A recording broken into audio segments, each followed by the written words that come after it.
It's so beautiful, you and me. We meant to be in the great outdoors, forever free.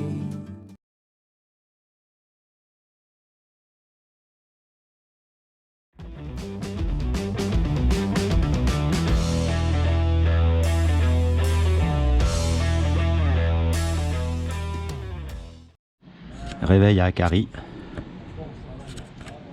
ça fait quelque chose et on va être prudent. On va avoir sûrement plusieurs contrôles avant d'arriver à Gisret, qui est aussi une ville un peu tendue. Et pour la suite, on a aussi des projets, mais on verra ce soir à Gisret comment on peut s'organiser. Donc on est sur un panoramic view au niveau d'Akkari qu'on voit là-bas, et on va prendre la route un peu en contrebas à 200 mètres de dénivelé ou 300, qui s'enfonce dans un bon défilé pour aller longer la frontière irakienne. Là il faut que je m'arrête parce que ça descend un petit peu quand même. On va essayer de suivre les véhicules passent a priori. Il va prévenir la suite. On sort d'Akkari après un contrôle un peu long, mais ils allaient juste regarder les passeports pour vérifier que c'était bien nous 4-5 fois. Puis il nous a dit ok. Mais il n'était pas enjoué. Mais enfin en attendant il nous a laissé partir. On est sur la D400, ma route fétiche. J'ai regardé ce matin sur internet, elle part donc de l'ouest de la Turquie jusqu'à la frontière iranienne. Elle fait 2057 km de long, la D400. Je m'en imprègne là. Comme j'ai pas les moyens d'acheter la Turquie entière, je vais essayer d'acheter au moins la route. Il y a vraiment très peu de circulation, surtout dans notre sens. Parce que elle n'alimente pas beaucoup de villes en fait, cette route.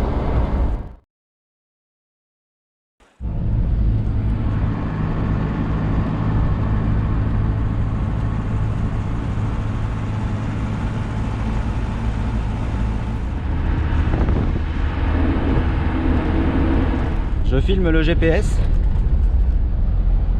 parce que la ligne grise qui est à côté de la flèche à gauche, c'est la frontière entre la Turquie et l'Irak. Et on arrive dans 2 minutes. À gauche de la route, c'est l'Irak.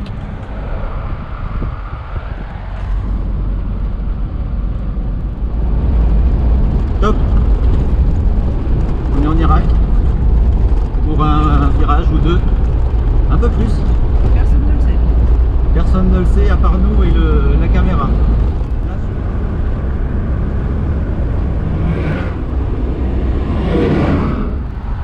On descend un peu dans la vallée, là on est à 90 km de Tchirnak.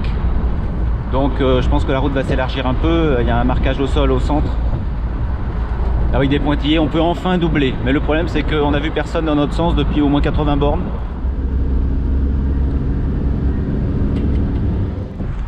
On reste sur la D400, vous inquiétez pas, mais non, on va pas vous faire ça, on va pas prendre la D370 pour aller à Sirte.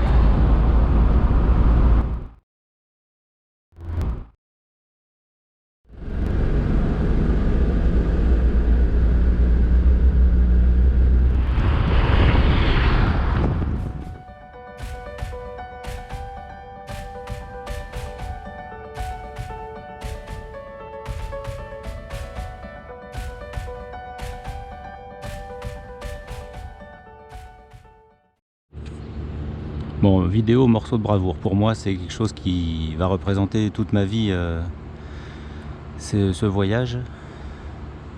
Il y a plein d'émotions depuis hier, depuis Akkari, parce que Akkari, c'est déjà le sud-est de la Turquie, c'est la zone complètement kurde, pas enclavée, mais très isolée.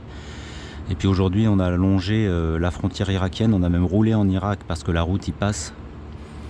Et on a été suivi, précédé, croisé, doublé par des dizaines, je dirais, de gros camions militaires avec tourelles, mitraillettes, etc. Bon, ils nous ont jamais embêtés, ils sont pas du tout belliqueux avec les touristes. De toute façon, il n'y en a pas de touristes. Mais c'est quand même une zone de guerre, on le sent. Hein. Et on a vu des compagnies de soldats terrestres qui allaient ou venaient des montagnes parce que ils pourchassent les membres du PKK dans les monts frontaliers avec l'Irak. Donc très prenant quand même, très riche comme journée, et puis des superbes paysages, notamment ce matin dans les gorges entre Akkari et puis la route pour Gisré. Et ce soir on est à Gisré. Donc Gisré c'est ici. Donc là on a pris un hôtel, je le disais, parce qu'on ne peut pas dormir au bord de la route, on se ferait virer tout de suite par les militaires ou la police. Zone trop dangereuse selon eux, et puis c'est vrai qu'on n'a pas envie d'embêter qui que ce soit, ni les Kurdes, ni les policiers turcs. Donc on a pris un hôtel à Gisré, le seul qui soit dans cette ville, au bord de la route. Bon. Et cette route, elle a une particularité, du moins pour moi, pour nous, elle va à Silopi. Silopi, c'est la dernière ville turque avant la frontière irakienne, donc on va y aller demain, mais surtout on va tenter de rentrer en Irak. C'est quelque chose qu'on avait évoqué ensemble il y a longtemps, pas longtemps, puis on en a parlé à personne parce que comme d'habitude les gens nous prennent pour des malades. Et on s'est bien renseigné sur l'aspect administratif et on va essayer d'y rentrer demain pour visiter une partie du Kurdistan irakien.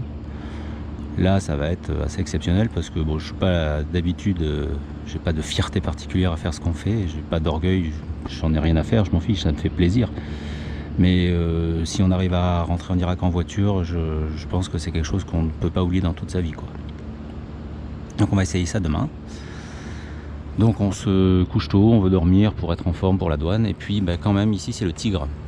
Et le Tigre c'est quand même un des fleuves mythiques de Turquie. On a longé, dormi au bord de l'Euphrate il y a quelques semaines. Là on est au bord du Tigre, il est majestueux, il est beau, il est propre.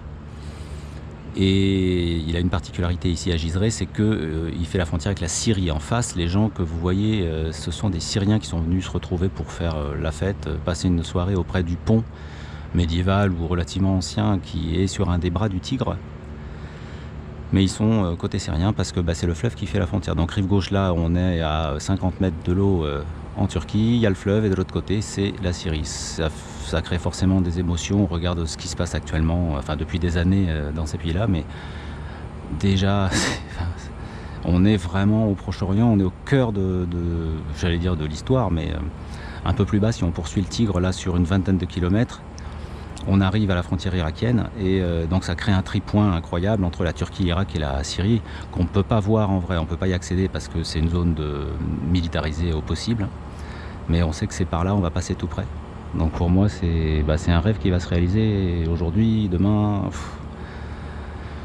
Donc je suis un peu pas oppressé, mais j'ai quand même le trac d'aller là-bas. Il y a sur chaque monticule, dans tous les pays là du coin, les 3 pays, il y a des casemates militaires avec des hommes en armes en permanence. Bon, il n'y a pas du tout d'escarmouches ou d'échauffourées, mais quand même. À côté de ça, la vie continue. Cette route, elle est empruntée par des Irakiens et des Turcs, beaucoup de camions turcs qui rentrent en Irak par là. Et on a croisé aujourd'hui vers Akkari quelques voitures immatriculées en Irak, au Kurdistan irakien. Donc on espère vraiment réaliser ce rêve demain. Il fait 41 degrés, mais bon, c'est pas ça qui va nous empêcher de tenter l'aventure.